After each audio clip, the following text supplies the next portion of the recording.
આમોદની ઢાઢર નદીમાં પાણી ઘટતા મહાકાય મગરો દેખાયા। આમોદની ઢાઢર નદીમાં પાણીનું સ્તર ઘટતા જ નદીના પટમાં મહાકાય મગરોની સંખ્યા મોટા પ્રમાણમાં જોવા મળી રહી છે। નદીના વિવિધ બ્રિજની આસપાસ તેમજ બ્રિજના નીચેના ભાગમાં અનેક વિશાળકાય મગરો ખુલ્લેઆમ નજરે પડતા લોકોમાં પણ ભારે કુતૂહલ સાથે ચિંતા જોવા મળી રહી છે।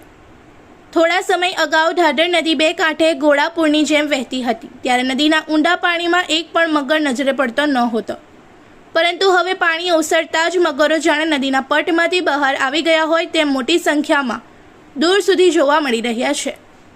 ઢાઢર નદીના કિનારે અને બ્રિજ ઉપરથી પસાર થતા લોકો માટે આ દૃશ્ય ચોંકાવનારું બન્યું છે।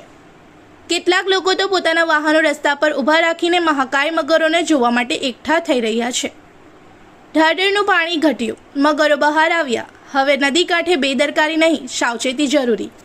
इस वीडियो को लाइक करें, हमारे चैनल को सब्सक्राइब कर बेल आइकन जरूर प्रेस करें हमारी न्यू वीडियो सबसे पहले देखने के लिए।